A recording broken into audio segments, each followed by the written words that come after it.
रुकन assembly Jubilee Hills M Gopinath ने रागड्डा डिवीजन में वाक़ जनप्रिय ग्राउंड पर मुस्लिम भाइयों और बहनों के लिए रमजान गिफ्ट पैकेट्स तकसीम किए। इस मौके पर रुकन असेंबली गोपीनाथ ने कहा कि जुबली हिल्स हल्के में जात पात और मजहब से बालतर होकर कोई भी त्यौहार मनाया जाता है, लेकिन यहाँ कुछ सियासी पार्टियों ने अमन को बिगाड़ने की कोशिश की। लेकिन वजीर आला केसीआर के दौरे हुकूमत में कानून नज़्म ज़ब्त की बरकरारी को यकीनी बनाया गया है, जिसके नतीजे में हालात पुरअमन हैं। इस मौके पर रुकन असेंबली गोपीनाथ ने मुस्लिम भाइयों और बहनों को ईद की मुबारकबाद दी। प्रोग्राम में मुकामी डिवीजन सदर संजीवन, जनरल सेक्रेटरी शरीफ कुरैशी के अलावा दीगर मौजूद थे।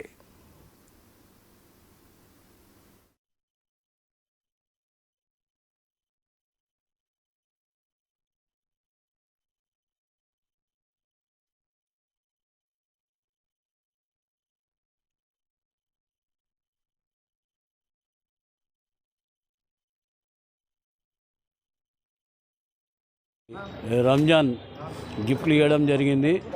ఎమ్మెల్యే గారి సొంత నిధులతో ఆయన సొంత నిధులతో మరి ఈరోజు 1500 మందికి రంజాన్ గిఫ్ట్లు ఇవ్వడం జరిగింది.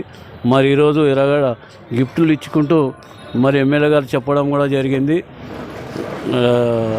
జనప్రియ గ్రౌండ్లో ఏదైతే ఉందో జనప్రియ గ్రౌండ్ ఆడ మరి కళ్యాణ మండపం కట్టియడం జరుగుతుంది. అది మళ్ళీ సెంట్రల్ ఏసీ అది 2 కోట్ల రూపాయలు శాంక్షన్ చేయడం కూడా జరిగింది.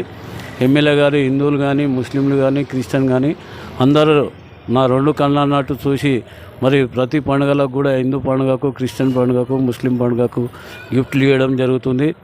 అటు విధంగానే మరి ఈరోజు మా దగ్గర చెప్పడం జరిగింది. డెవలప్మెంట్ కూడా వస్తే రోడ్లు కానీ లేదా డ్రైనేజ్ కానివ్వండి లేదా వాటర్ లైన్ కానివ్వండి, ఇటువంటి పనులు కూడా అన్ని బస్తీలలో కాలనీలో చేయడం జరుగుతుంది.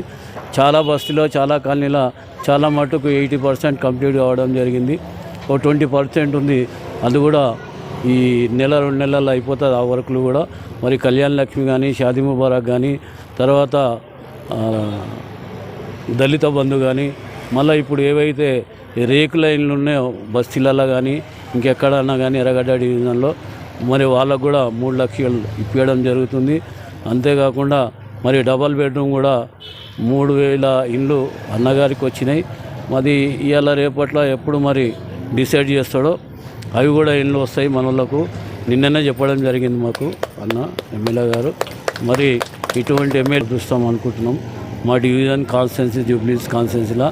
మరి మా ఎమ్మెల్యే చేసినట్టు ఇప్పటి వరకు ఎంతోమంది ఎమ్మెల్యేలు వచ్చిరు పోయారు, కానీ వాళ్ళు ఇన్ని డెవలప్మెంట్ కానివ్వండి ఇటువంటి కార్యక్రమాలు ఎప్పుడు చేపట్టాలి.